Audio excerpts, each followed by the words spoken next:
Welcome to Storycomic Presents, where we interview amazing storytellers and artists. This is episode 299. I am your host, Barney Smith of Storycomic.com, and we're excited to have with us the internationally celebrated teaching artist and art activist, Alyssa Delabruere. So Alyssa, you are what is considered a teaching artist here in Vermont. You want to tell a bit of our listeners what a teaching artist is as compared to, say, a working artist or a professional artist? Well, I guess my best way to explain it is,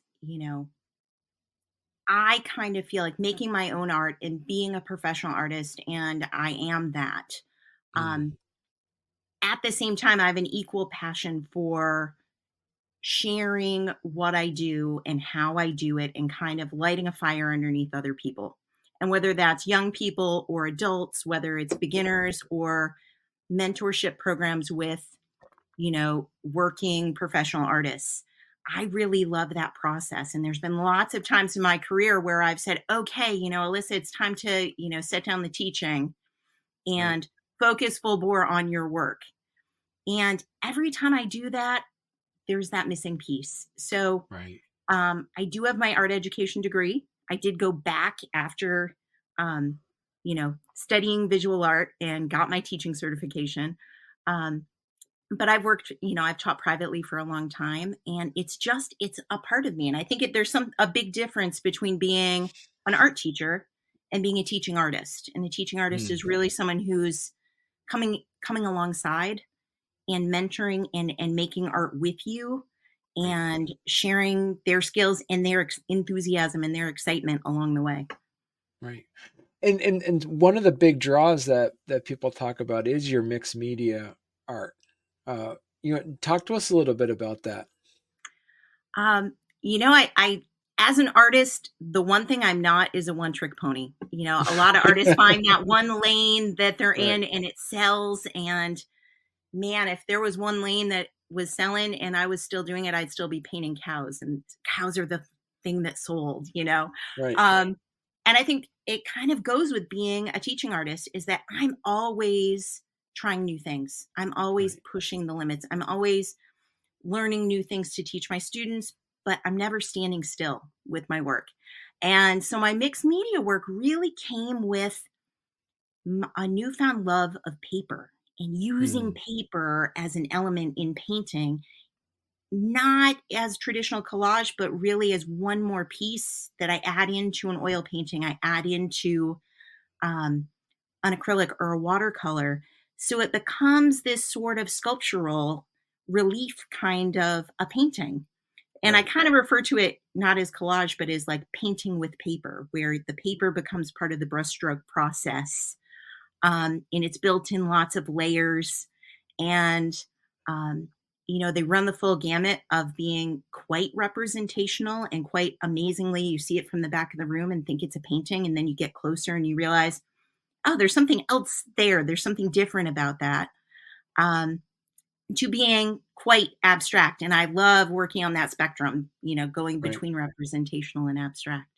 When you see something that there's a moment that you want to capture, or a feeling that you want to actually put down on do you already have the medium in mind that you want to do it as, or do you let the inspiration also take hold of the medium, but also the message that you want to portray? Um, it does kind of speak to me a little bit. And, my Okay. artistic process, I'm primarily a landscape artist in my own work. Hmm. I'm really passionate about the natural landscape and preservation of the natural landscape. And so um, I only create art about places that I have personally experienced, that I've been there Okay. and, um, hiked those hills and been there with all of my senses and with my camera and with my sketchbook and with my easel and the sweat and the bugs and the sights and sounds of it. Um, and in that process of really getting to know the sense of place, that place really speaks to me of how it wants to be portrayed. And some Oh, places okay. really need the delicateness of watercolor, and other places want mixed media with everything thrown at it, including the kitchen sink. And what else can I Mm. embed and encrust in this surface kind of idea? And so at what point too, as a painter, that the intimacy of creating art becomes, you kind of feel like as an artist that permission to actually show it to the rest of the world? I think you always have permission. I hope Okay. every person who's ever made anything, they're making it because at the end of the day, art's meant to be viewed and shared and Right. experienced. And I Mhm. hope, and I try to, kind of share this with my students from an early age, that, the minute you're putting brush to paper or whatever you're doing, you're creating something. You're putting something of yourself out there, and that's a vulnerability, and that's a voice. And that Mm. voice isn't meant to be hidden inside your sketchbook. Right. It's meant to be put out there and shared with an audience, a small audience, a big audience, the whole world, whatever it is. And once it's out there, as the artist, you also lose permission to decide how people should feel about the art as well. Absolutely.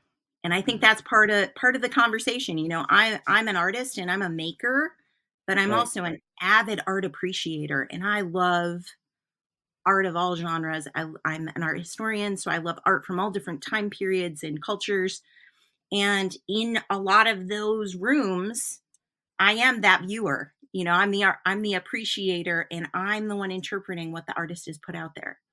Mm. And I think there's a beauty to this idea that the artist only gives you so much information and they leave the rest for interpretation, and that everyone has a different experience with that work of art based on, their life and what they've done and what they've seen and what they've read and what they know and what they don't know yet. Right. And I think that's the best part, that you can't control it once it's out there. How important then? How important do you feel that art is as a when it comes to advocacy work? How important is art? I think that art, at the end of the day, when there are big issues on the table Right. and there are causes and there are things that people believe in, writers and poets and artists, and performers are those voices that really rise above the din, Right.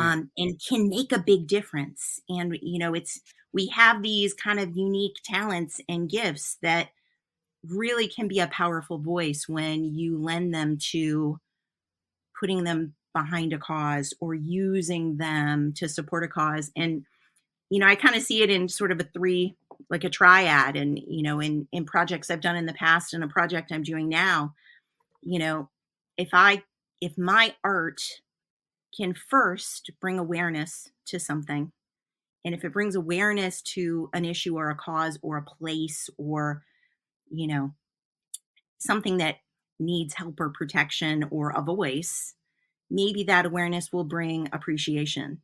And when people start to appreciate something or cherish something and they think it's worth keeping and worth saving, then that brings action. So you kind of bring awareness to bring appreciation to bring action to any kind of a cause. What helps you get motivated to create your art as well? I think everybody has a different thing. I'm passionate about a lot of things. Um, as a landscape artist, I've found that my work is the most useful and my artistic voice is the most powerful, um, around causes that have to do with the environment and have to do Mm. with the natural landscape and have to do with protecting public lands and, um, you know, keeping the wild wild, and not losing, natural places and natural habitats and stuff in the name of progress and in the name of development, in the name of those things.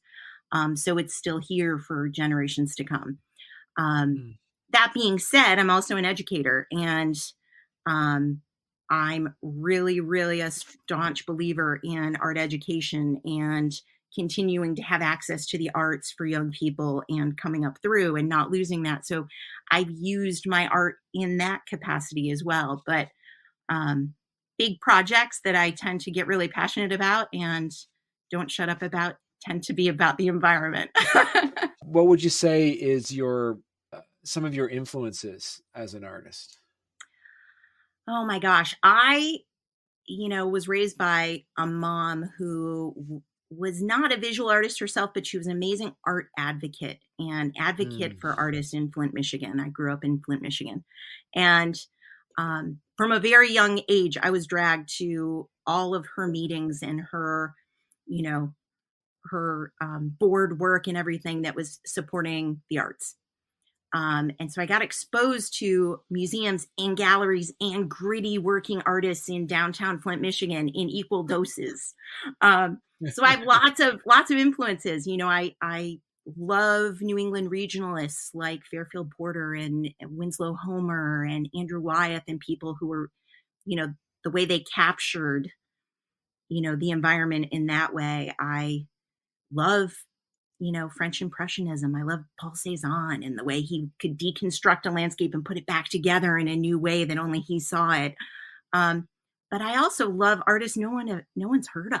I love Right. finding, you know, artists on the street in London and artists on the street in, Marseille and having deep conversations with them. And they've made there's threads of those people in my work too, and things I've picked up from them along the way.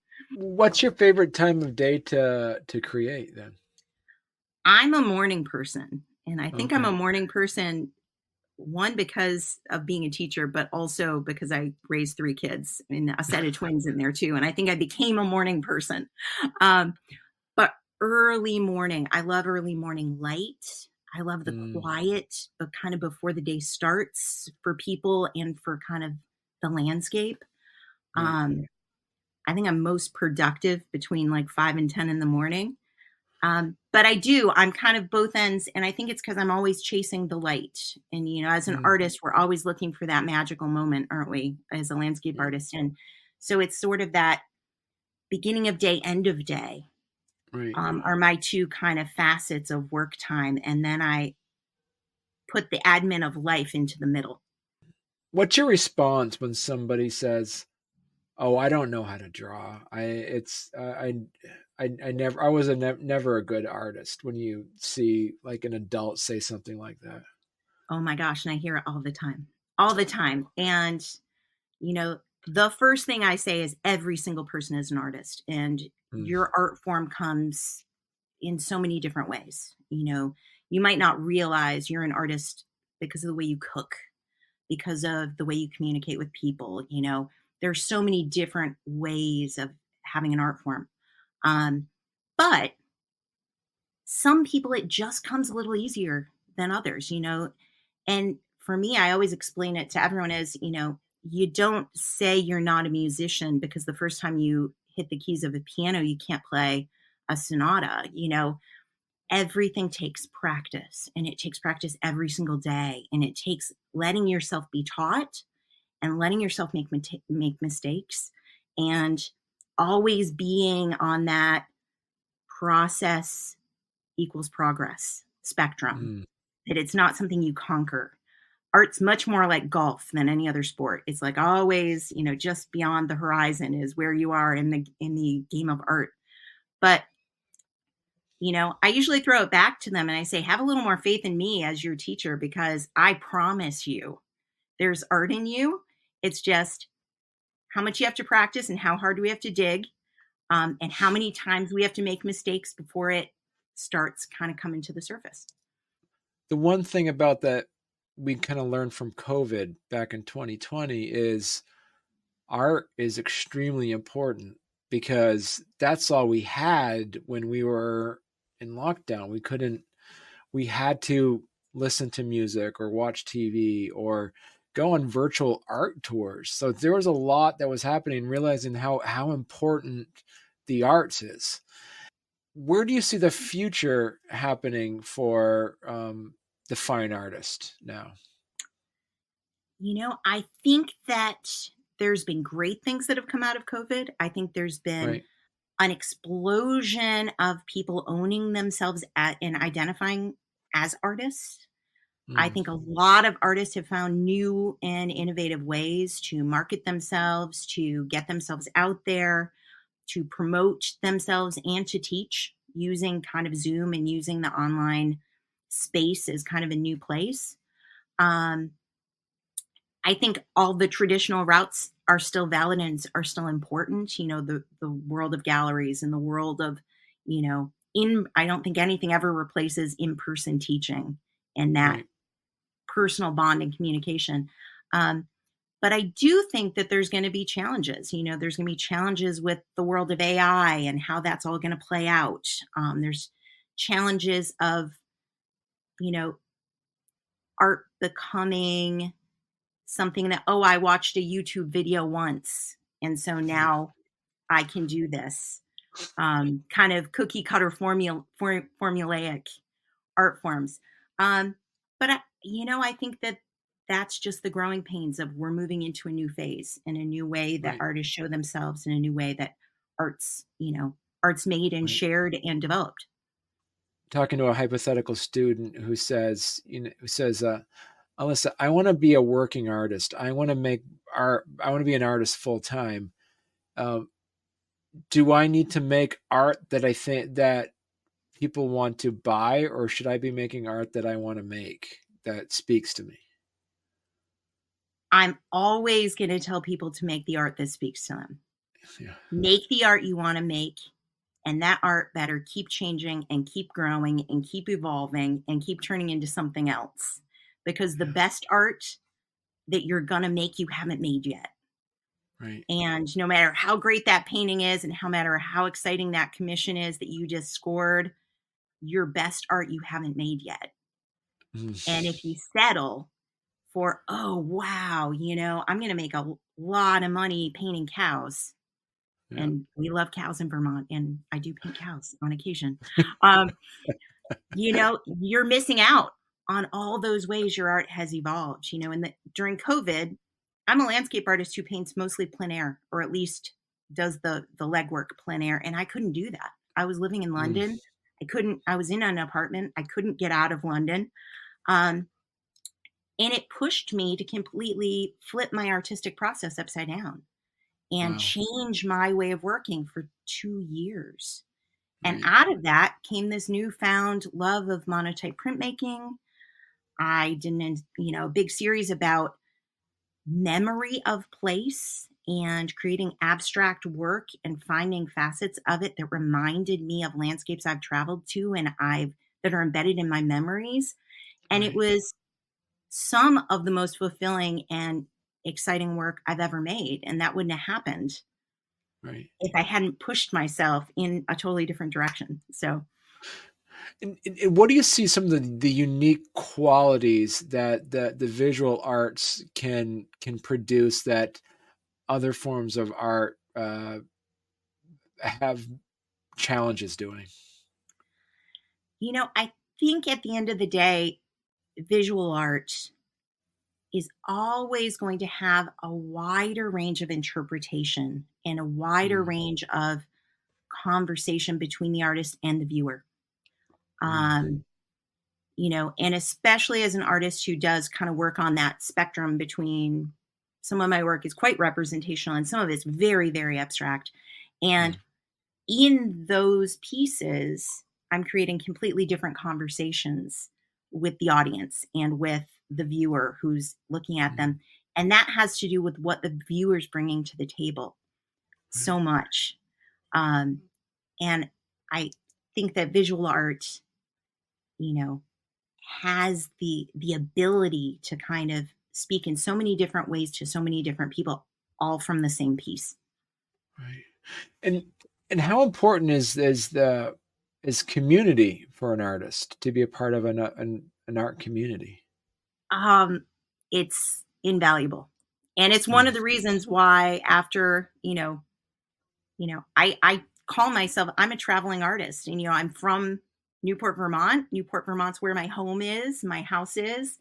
Um, but I'm also from all over the globe, and I travel Right. constantly, and I get itchy feet if I don't, every 3 or 4 months I got to be going somewhere and seeing something new, and or going back to a favorite haunt.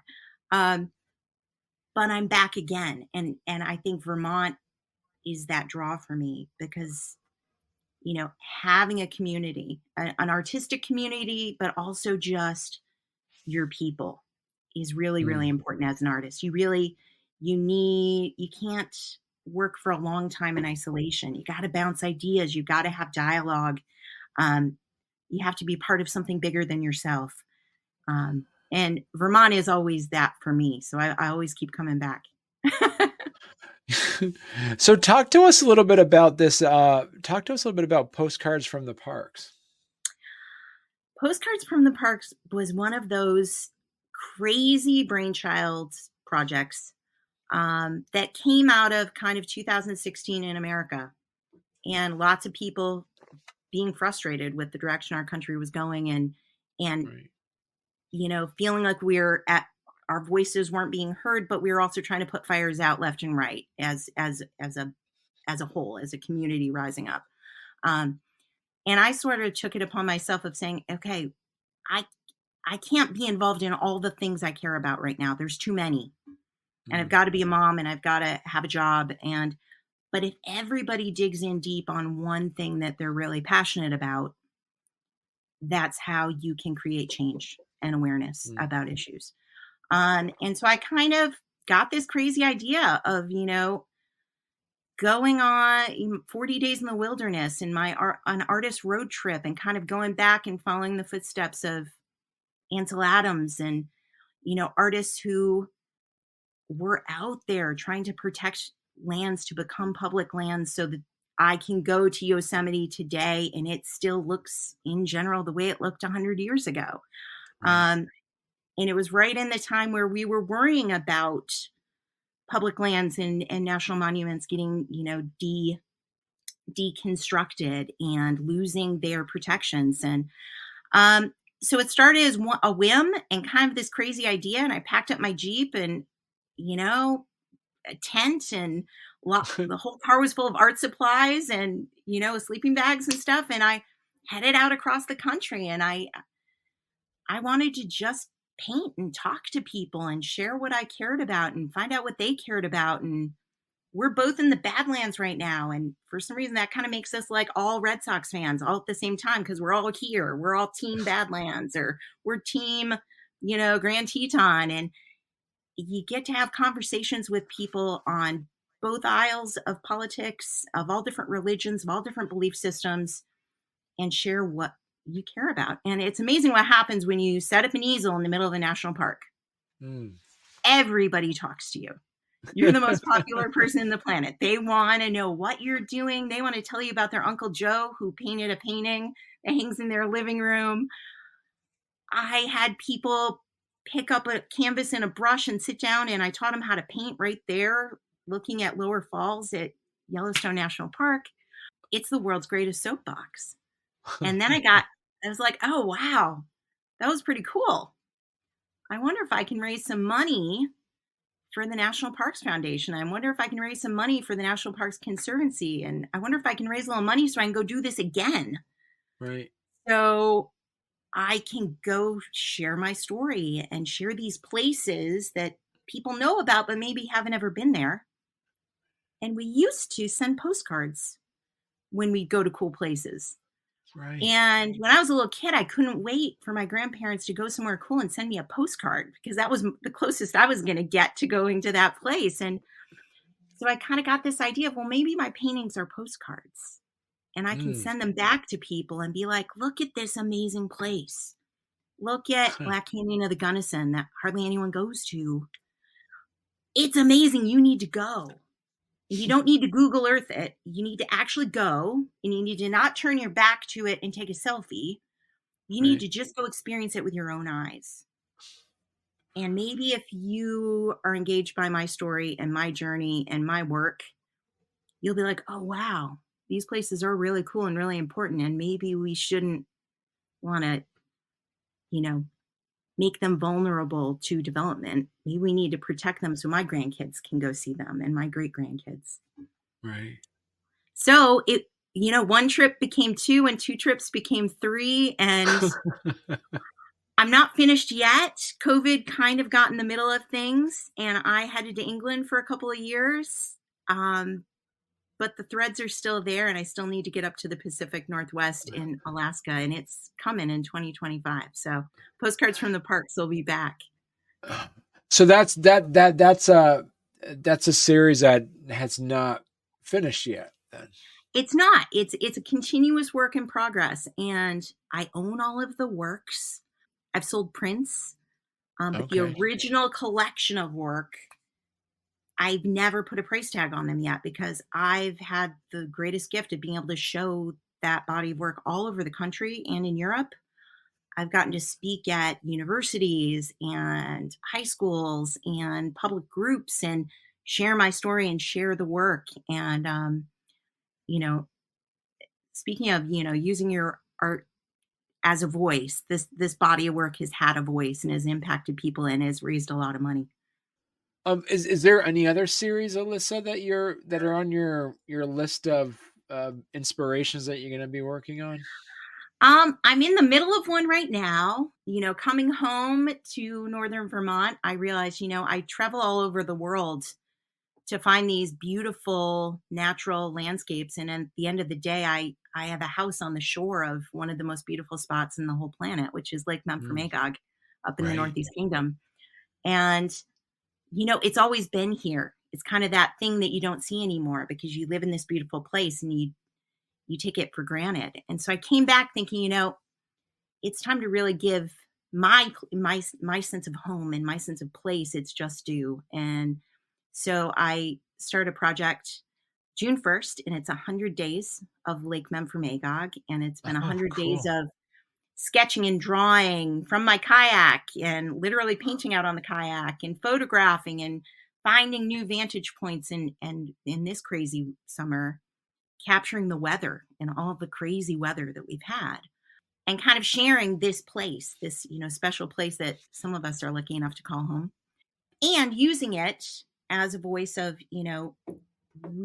this is an amazing natural resource and just a beautiful wonder of our state that's tucked up here in the Northeast, and we need to protect it. And there are great organizations, like the Memphis Magog Watershed Association and DUMP and the Lake Memphis Magog Education and Science Center that are really trying to promote knowledge and education and information and conserving the lake and protecting it.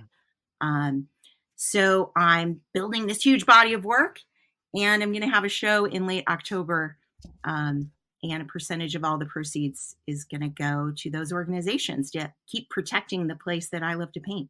And so, Alyssa, if people want to learn more about your artwork and learn more about you, where's the best place they could go to? My website, which is alyssadelabruere.com. And on the website, there's, certainly stories about me being a traveling artist and art activist. I have a blog there as well, and the blog kind of keeps you current on the new stuff that's going on. And then, of course, social media platforms of Facebook and Instagram. Perfect. All right, Alyssa, this has been great. You got to come back on when you have when you finished your postcard series, or I any would of your new love projects that. I could, we could, stream remote from, Denali or wherever I am at that point. Yeah. Oh, it's been great. It's been an absolute honor, Barney. I really appreciate it.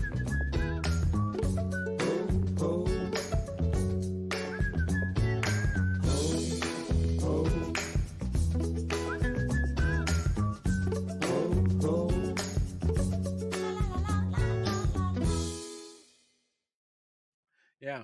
Anyway, I'm gonna edit this part out anyway. I'm recording. This is going off. Oh gosh. Well, did he shorten it though? That's always the question. Does he go by like Iggy or? We call him Iggy, but he's 3 right now, so he doesn't go by. Yeah. So. Oh, okay. Yeah. He still has time to come up with the 27 nicknames. Yeah. Exactly. Sounds good. Yeah. All right. Here we go, Alyssa.